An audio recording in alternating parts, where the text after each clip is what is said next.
네, 오늘 주시는 하나님의 말씀은 구약성경 출애굽기 18장 말씀입니다. 구약성경 출애굽기 18장 주변 분들을 어떻게 변화시킬 수 있을까라는 그런 제목으로 오늘 말씀을 나누도록 하겠습니다. 계속해서 우리가 이제 출애굽기 말씀을 보고 있잖아요, 그렇죠? 네, 그런데 하나님께서는 지금 모세를 보내셔서 애굽으로부터 이스라엘 백성들을 구원하셨습니다. 이제 모세를 세워서 지금 이제 시내산으로 인도해 가는 그런 중이시죠.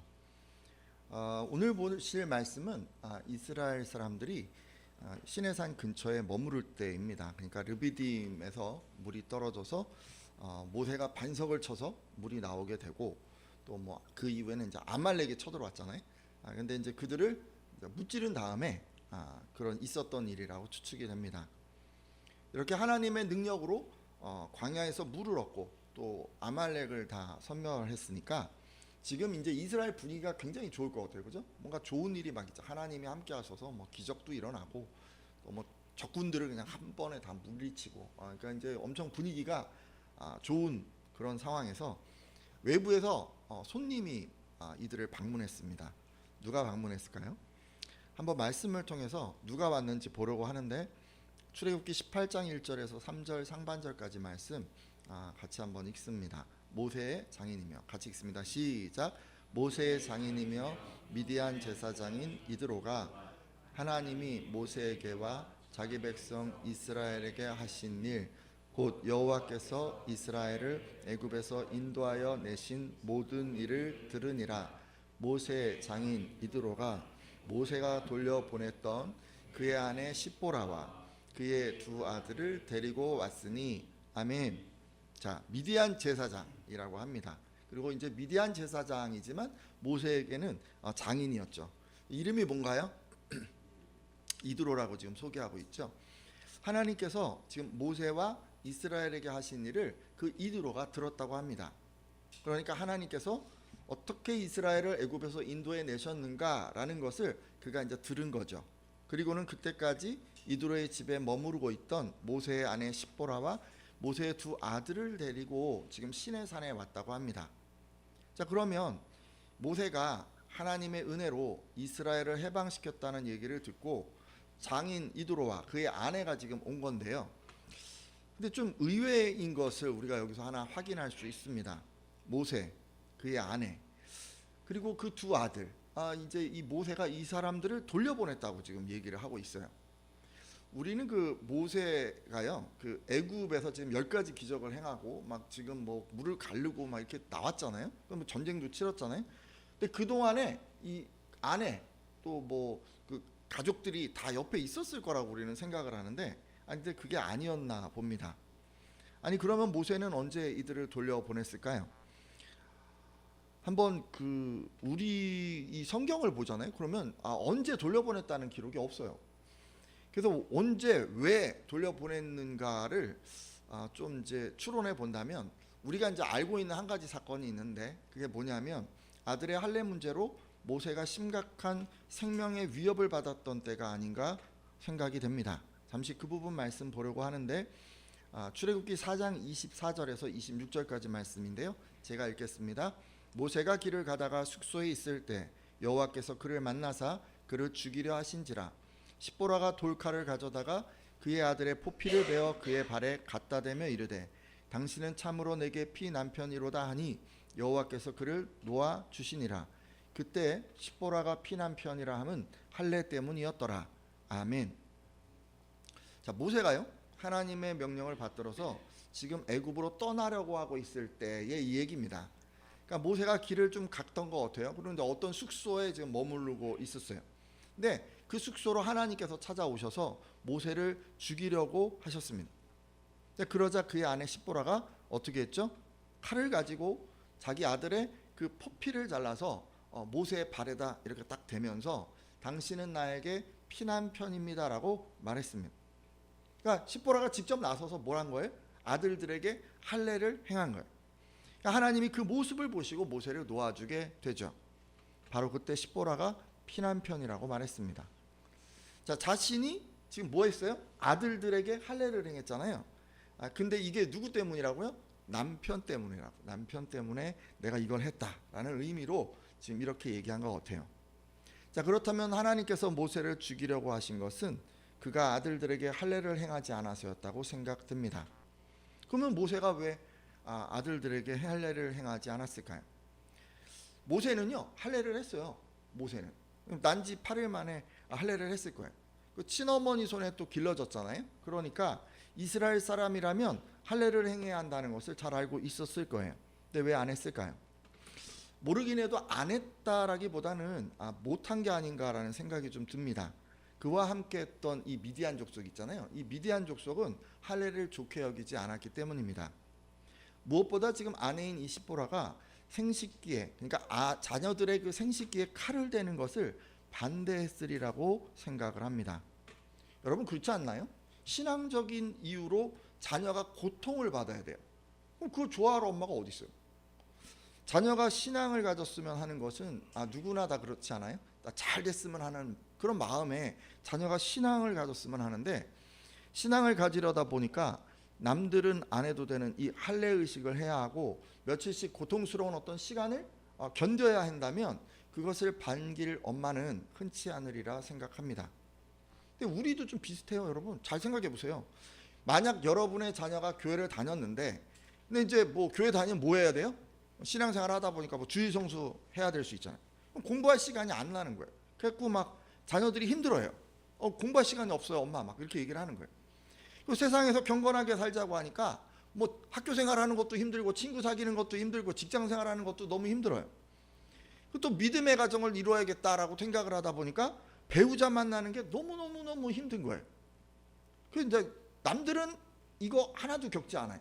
근데 신앙생활 하니까 사서 우리 자녀들이 이런 힘든 시간들을 견뎌내고 있는 거예요. 근데 여러분 부모로서요 그런 거 딱 보잖아요. 자녀들이 그런 거 막 힘들어하는 거 보잖아요. 근데 그거 아무렇지도 않게 괜찮아 뭐 하나님이 다 해줘 이렇게 할 수 있는 부모가 그렇게 흔치 않습니다. 쉽지가 않아요. 그런 이유 때문에 아마 십보라가 반대했을 거라고 추측이 됩니다.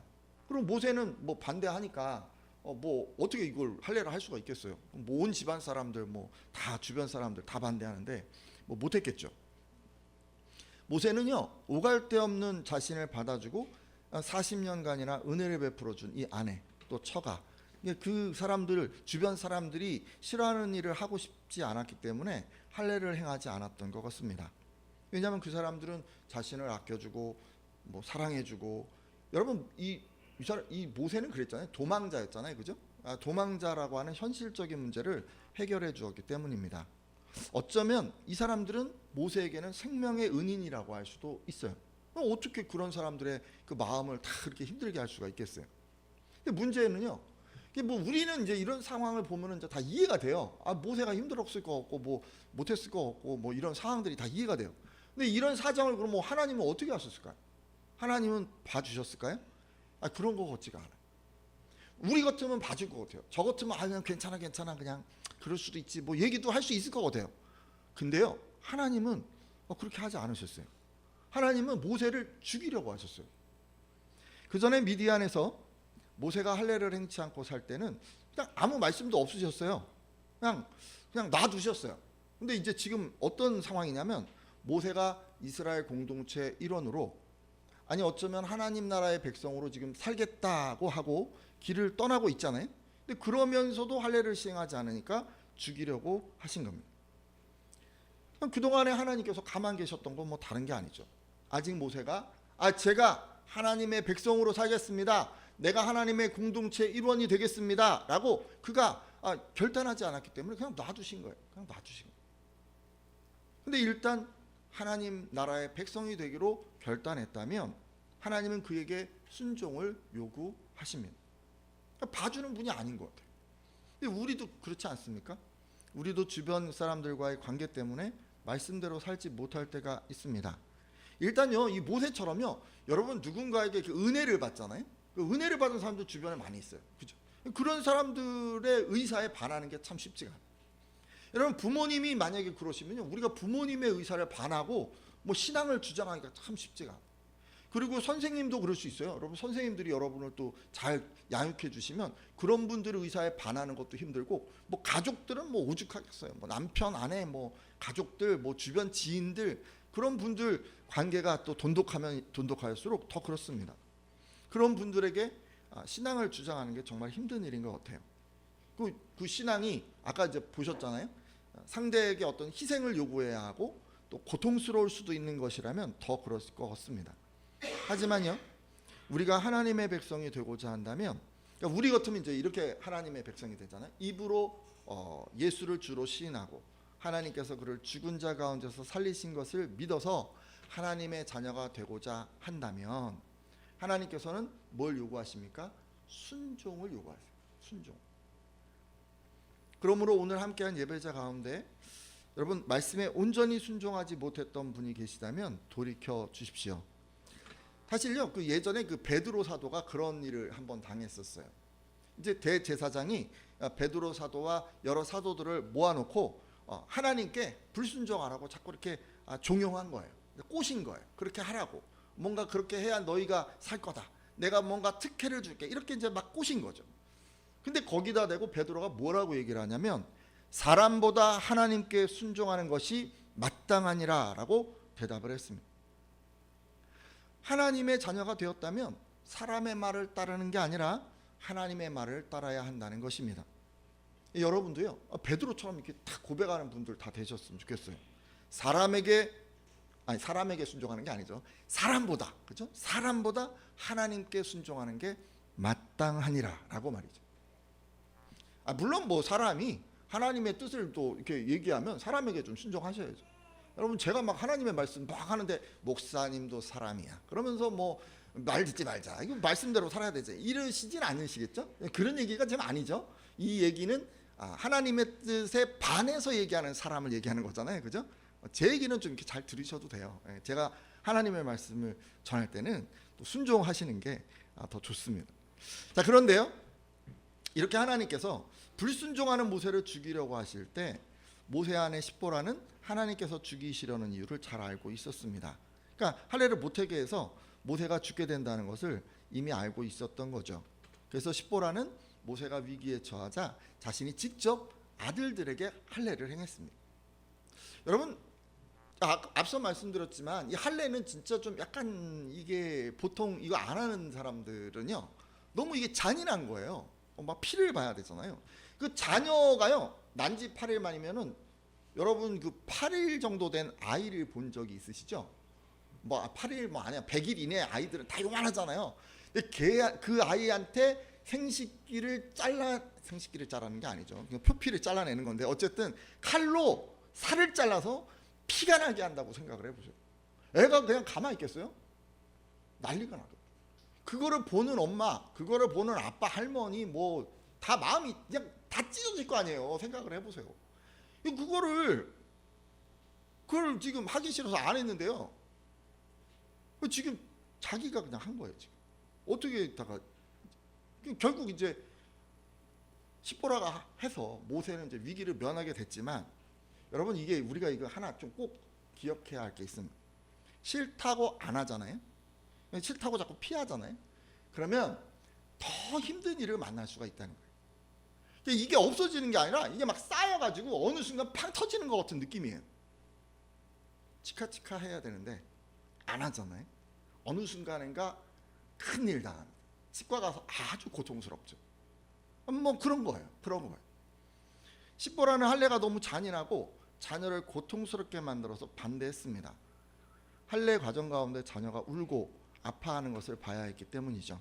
반대한 거예요. 다 이해가 돼요. 근데 이제 문제는 결국은요 자꾸 이렇게 피하고 안 하다가 결국은 어떻게 된 거예요? 자기가 직접 한 거예요. 자기가 정말 하기 싫은 걸 자기 손으로 해야 되는 상황이 된 거예요. 여러분 이런 식으로 여러분 우리가요 하나님의 말씀을 자꾸 불순종하고 자꾸 이게 미루잖아요. 자꾸 피하잖아요. 근데 그러면 그걸로 끝나는 게 아니고요. 이런 식으로 될 수가 있어요. 정말 싫어하는 그 상황에 내가 직면하게 될 수가 있어요. 이게 정말 제일 안 좋은 거예요. 우리가요 이제 요즘 자녀 교육하니까 이제 자녀 교육에 대해서 이거 예를 하나 들어보면 잠언 29장 15절을 보면 자녀 양육에 대한 말씀이 나옵니다. 채찍과 꾸지람이 지혜를 주거늘 임의로 행하게 버려둔 자식은 어미를 욕되게 하느니라 라는 말씀인데요. 누구나 이걸 이제 한 번쯤 다 들어보셨을 거예요. 그죠? 뭐 자녀들을 잘 뭐 가르쳐야 되는데 안 가르치고 그냥 막 놔두면은 결국은 이제 부모님들을 욕되게 만들 수 있다. 이제 이런 식의 말씀이에요. 그러니까 부모님은 언제나 자녀들에게 무엇을 해야 될지 잘 가르쳐 주셔야 됩니다. 또 잘 못하시면 또 징계도 해야죠. 야단도 좀 치셔야 돼요. 그게 이제 필요하면 해야 되는 거예요. 근데 그 아무것도 안 하고 그냥 자녀를 놔두면 어떻게 됩니까? 그 자녀가 부모를 욕되게 한다고 합니다. 근데 여러분 우리가 이런 말씀 잘 알고 있어요. 근데도 우리는 징계를 주저합니다. 왜 주저할까요? 자녀의 감정이 상할까봐 주저하기도 하고, 뭐 이런 분들도 있잖아요. 완고한 부모님한테 이렇게 양육을 받으면 자기가 좀 그런 게 힘들었기 때문에 나는 아이들 그렇게 힘들게 키우지 않을 거야, 나는 아이들 그렇게 심하게 야단치지 않을 거야 라고 해서 그래서 징계를 안 하는 분들도 계시고, 때로는 자녀들하고 심각한 상황 되는 거 내가 그걸 감당하는 게 너무 힘들어서 그래서 그러기도 합니다. 그럼 어떻게 될까요? 자녀를 징계하라고 하셨는데 싫어서 미루거나 피하면 어떻게 될까요? 성경 말씀에 의하면 결국 그 부모는 자녀가 부모를 욕되게 하는 상황을 만나게 됩니다. 그러니까 미루거나 피하다가 이게 이제 가장 만나기 싫은 상황, 가장 힘든 상황, 그 상황을 만나게 되는 거죠. 따라서 오늘 함께한 예배자들은 말씀에 잘 순종하는 분이 되어 주십시오. 자, 이거를 좀 생각을 하셔야 돼요. 하기 싫어서 좀 피할 수 있어요. 마음에 들지 않아서 좀 미룰 수 있어요. 할 수 있어요. 다. 근데 또 한 가지 꼭 생각해야 돼요. 성경은 뭘 얘기하냐면 계속 그렇게 하면 안 된다는 거, 언젠가 터진다는 거예요. 결국은 십보라처럼 정말 힘든 상황, 나는 생각하기도 싫은 그런 비참한 상황을 내가 만날 수 있다는 거예요. 여러분 그걸 우리가 꼭 기억하셔야 돼요. 그래서 불순종을 쉽게 생각하시면 안 돼요. 자, 근데요, 이런 일을 겪으니까 십보라가 그냥 깜짝 놀랐을 거 아니에요. 자기는 그냥 피할 수 있다고 생각했는데 자기가 그냥 가장 힘든 상황으로 이제 내몰렸으니 얼마나 겁에 질렸겠어요. 지금 불순종하니까 어떻게 됐어요? 자기 남편을 하나님 막 죽이려고 하잖아요. 그럼 막 그것도 이제 놀랐어요. 너무 깜짝 놀랐어요. 겁이 났어요. 근데 내가 좀 피하려고 이제 내 마음대로 좀 피해 보려고 했잖아요. 근데 그게 이제 불가능하다는 것도 알게 된 거예요. 하기 싫어서 안 하는데 지금 하나님 어떻게 했어요? 억지로 하게, 그냥 상황을 만들어서 그냥 억지로 하게 만들었잖아요. 그래서 정말 하기 싫은 걸 자기 손으로 했잖아요. 그게 이제 십보라가요, 이제 생각을 한 것 같아요. 이거 진짜 이 하나님 내가 못 따르겠다. 너무 힘들다. 이 하나님 따라가다가 내가 막 하기 싫은 거 막 억지로 해야 되니 막 우라통 터져가지고 내가 그냥 막 너무 힘들 거. 그렇지 않겠어요? 하기 싫은 건데 그냥 자꾸 시키면 너무 힘들 거 아니에요? 지금 이런 상황 계속 만난다고 생각해 보세요. 막 아들 할래 행하는 그런 그 힘든 일을 막 계속 겪는다고 생각해 보세요.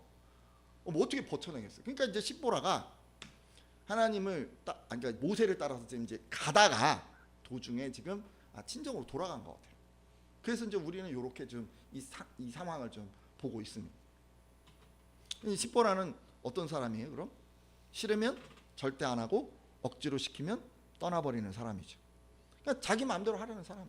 안 되면 그냥 그건 못 있는 거예요, 그냥. 근데 그때만 이런 사람이 있는 거 아니죠.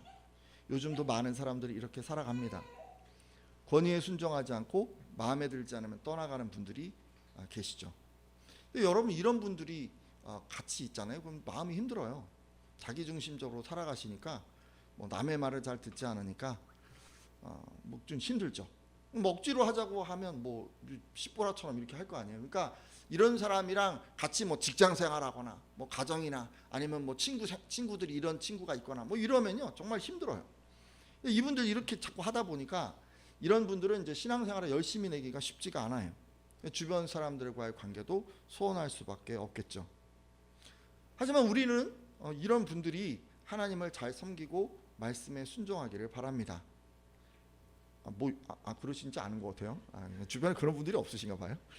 하기 싫은 거 자꾸 피하는 분들, 따르지 않는 분들, 그런 분들이 좀 하나님께로 나와서 좀 바뀌고 또 좀 더 하나님께로 나아가는 걸 우리는 좀 보고 싶죠. 이제 이드로는 또 어떤 사람인가요? 그럼 장인도 이제 여기쯤 나왔잖아요. 이분은 이제 미디안의 제사장이라고 이제 소개를 했는데 고대 사회에서는 이제 족장이 정치 군사적인 그런 어떤 수장이었죠. 그리고 종교 행사도 주관을 했어요. 그러니까 뭐 재정일치라 그래야 되나? 뭐 제사도 다 드리고 뭐 종교와 뭐 정치와 뭐 이런 걸 다 이제 손에 딱 쥐고 있는 거 다 자기 건 거죠. 그러니까 모든 권력을 한 손에 쥐고 흔드는 사람, 뭐 그런 사람이었던 것 같아요. 근데 이 사람이 이제 제사장이라고 이제 똑같은 제사장이라는 얘기를 쓰지만 하나님께서 구별하신 제사장직과는 구분이 되는 제사장입니다. 그러니까 이 아라비아 광야 주변에 흩어져 사는 사람들은 그 땅에 우상을 섬기던 우상 숭배자들이었기 때문입니다. 따라서 지금 이드로가 수행한 이 제사장직은 하나님을 예배하는 게 아니었다고 추측이 됩니다. 그러니까 우상에 섬기는, 우상의 제의를 주관하는 어떤 사제 신분이었다고 여겨지죠.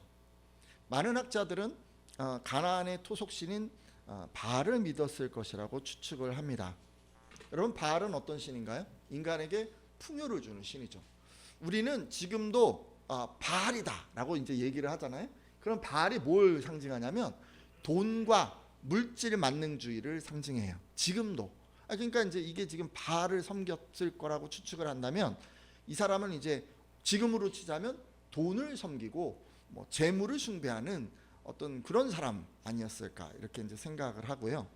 또 당시에는 뭐 다수의 신들을 섬겼어요. 하나만 섬기는 게 아니고요. 뭐 이것도 좋다 그러면 이쪽으로 가고 저것도 좋다 그러면 저것도 가고 뭐 이런 이제 신앙이었죠. 다신교의 신앙이었어요. 그러니까 로마, 이집트, 인도 이런 나라들은 다 주신만 있는 게 아니라 뭐 다른 신들 뭐 여러 신들 다 섬기잖아요. 그러니까 여기도 이제 그렇게 신들을 섬겼어요. 그렇기 때문에 이 사람도 모르긴 해도 뭐든지 자기가 원하는 것을 얻을 수만 있다면 그러면 다 섬기고 있지 않았을까 추측해 봅니다. 자, 그럼 모세의 장인 이드로는 어떤 사람일까요? 지금으로 치면 돈을 가장 중요한 가치로 여기는 사람이라 할 수 있습니다. 요즘 많은 분들이 뭐 그렇지 않습니까? 돈이면 다 된다 생각하기 때문에 돈을 능력으로 생각하고 의지하는 분들이 많습니다. 그러다 보니 돈에 집착하는 경향을 보이죠. 돈 때문에 신의를 잃고 돈 때문에 사람들이 떠나도 그냥 돈만 모으려고 합니다. 그러니까 이제 이렇게 생각을 하는 분들 특징이 있죠. 나보다 돈 많은 사람들은 이렇게 부러워하면서 살아가는 거예요. 근데 이드로가 이런 사람이 아니었을까 추측해 봅니다. 자, 그리고요, 돈 외에도 무엇이든지 자기가 원하는 것을 얻게 해준다면 그것을 자신의 가치로 받아들이는 사람이었다고 여겨집니다. 요즘 같은 뭐 돈만 뭐 자꾸 그냥 가지려고 하는 게 아니라 뭐 좋다 그러는 건 다 가지려고 하는 거예요. 뭐 사람들이 뭐 권력이 뭐 행복하게 해줘. 너 네가 원하는 걸 다 얻게 해줄 거야. 그러면 나도 그거 한번 어떻게 가져볼까. 그래서 이제 뭐 어떤 사람 부러워할까 이런 사람 뭐 지금 요즘 뭐 국회의원도 있고 뭐 정치인들도 있으니까 뭐 나도 저런 사람 되고 싶어. 그럼 그런 사람들 막 부러워하고 사는 거예요. 그 지식을 갖는 것이 뭔가 사람들을 더 행복하게 만들 거라고 그렇게 생각을 하면 누구를 부러워할까요? 학자를 부러워하겠죠. 학회에 다니는 사람들 부러워하겠죠. 그리고 그 사람들의 학벌을 부러워하겠죠. 그 사람 어느 학교 나왔대. 부러워할 거예요. 그죠? 왜냐하면 우리가 그것이 나를 행복하게 해줄 거다. 내가 원하는 것을 줄 거라고 생각을 하니까 그냥 부러워하고 있는 거예요. 우리가. 또 뭘 부러워합니까? 인기가 원하는 것을 해줄 거다라고 이제 우리가 생각을 하게 되면 누구를 부러워할까요? 인기 많은 사람 TV 딱 켜면 나오잖아요. 뭐 그죠? 아이돌 그룹들 나오고 연예인들 나오고 또는 뭐 셀럽 유명 인사들 나오잖아요. 그런 사람들 보면서 우리는 와, 저 사람 너무 행복할 것 같아라고 우리는 부러워해요. 나도 저런 사람 되고 싶다고 생각을 해요. 그 생각을 갖는 게 왜 그런 거예요? 내가 그거를 지금 섬기고 있는 거예요. 내가 그걸 가치로 여기고 있는 거예요. 내가 그게 너무 좋을 거라고 생각을 하고 있는 거예요. 돈만 좋을 거라고 생각하는 게 아니에요. 부러워하고 있는 모든 대상, 내가 되고 싶고 내가 갖고 싶고 내가 뭔가 이루고 싶은 모든 대상이 사실은 내가 다 가치로 여기고 있는 거예요. 여러분, 근데 지금 하나님만 아니고 돈과 세상의 모든 것들을 다 내가 가치로 여기고 그거 좀 갖고 싶고 그거 많이 가진 사람 부러워하면서 어떻게 하면 좀 더 가져볼까 아등바등 살아가고 있는 그 모습이 지금 이 사람의 모습이에요. 이 사람은 사실 뭐 아등바등은 아니겠죠. 이미 많은 걸 가지고 있었겠죠. 그죠? 이 사람의 지위가 있고 뭐 자기 제사장이고 뭐 권력도 있으니까 뭐 그 사회에서는 뭐 엄청나게 가지고 있었을 거 아니에요? 그럼에도 불구하고 더 많은 것을 갖고자 아마 계속해서 노력하는 사람이었을 거라고 여겨집니다. 제가 지금요 모세 곁에 있었던 두 사람이 어떤 사람일까에 대해서 좀 말씀을 드려봤는데요. 장인 이드로는 다신을 섬기는 사람으로 돈을 최고 가치로 여겼고 권력과 명예와 같은 세상 가치를 쫓는 사람이었습니다. 그리고 아내 십보라는 어떤 사람이었어요? 하기 싫은 건 안 하고 그냥 억지로 자꾸 하면 떠나버리는 그런 사람이었어요. 자, 그러면 모세가 이런 사람들과 함께 살면서 정말 힘들었을 것 같은데 이 사람들을 어떻게 변화시켰을까요? 우리는 본문에서 힌트를 한번 얻어볼 수 있습니다. 오늘 읽었던 본문 1절을 다시 읽으려고 하는데 출애굽기 18장 1절 말씀 잠깐 보려고 합니다. 모세의 장인이며, 제가 읽습니다. 모세의 장인이며 미디안 제사장인 이드로가 하나님이 모세에게와 자기 백성 이스라엘에게 하신 일, 곧 여호와께서 이스라엘을 애굽에서 인도하여 내신 모든 일을 들으니라. 아멘. 자, 모세의 장인 이드로가 어떤 얘기를 들었다고 합니까? 하나님이 모세에게와 자기 백성 이스라엘에게 하신 그 일에 대해서 들었다고 합니다. 자, 그리고 듣고 그냥 가만히 있은 게 아니죠. 어떻게 된 거예요? 먼 길을 떠나서 확인하러 온 거예요. 확인하러. 너무 궁금하잖아. 너무 궁금하잖아. 알고 싶잖아. 정말 그런지. 자기만 온 것도 아니죠, 그죠? 자기만 왔을 것 같은데 자기만 온 게 아니에요. 모세 아내 십보라한테 같이 가자고 하니까 그냥 십보라도 나선 거죠. 그리고 아들들도 같이 온 거죠. 그래서 그냥 다 같이 온 거예요. 십보라가요, 그 전에는 하나님의 명령이 마음에 들지 않아서 친정으로 가버렸어요. 근데 지금요, 아빠가 가보자, 그런 일이 있었대 라고 하니까 갑자기 마음이 동해서 그녀 역시 하나님께서 모세를 통해 이스라엘을 어떻게 구원하셨는지 너무너무 궁금해서 지금 일로 온 거예요. 여러분, 이걸 통해서 우리가 알 수 있는 게 있어요. 마음에 들지 않는다고 불순종하는 사람이라고 해도, 뭐 돈과 세상 가치를 쫓는 그런 사람이라고 해도 하나님께서 우리의 삶에 역사하시잖아요. 하나님께서 우리의 삶에서 뭔가 일을 이루시잖아요. 그러면 그 소문을 듣고 찾아온다는 거예요. 여러분, 지금 하나님께서 나의 삶에 역사하신다고 하니까 이제 오해를 좀 안 하셨으면 좋겠어요. 이런 식으로만 딱 설교하니까 그러면 우리가 세상에서 성공하면 되잖아. 돈 많이 벌고 높은 집이 올라가고 남들보다 그냥 뽀대 있게 살아가는 모습 보여주면 되잖아요. 막 이렇게 생각을 여러분 하시는데 그런 얘기를 지금 하는 게 아니에요. 그런 얘기를 하는 게 아니에요. 뭘 이루는 게 아니에요. 뭘 이루는 게 아니에요. 뭘 이뤄서 여러분 능력을 드러내는 게 아니에요. 여러분, 그런 얘기를 하는 게 아니에요. 여기서 찾아온다, 하나님께서 여러분 삶에 역사하신다는 것은 여러분이 말씀대로 살아가서, 그래서 하나님이 여러분의 삶에서 뭔가를 이루어 가시는 것을 의미하는 거예요. 그것이 뭔지는 중요하지가 않아요.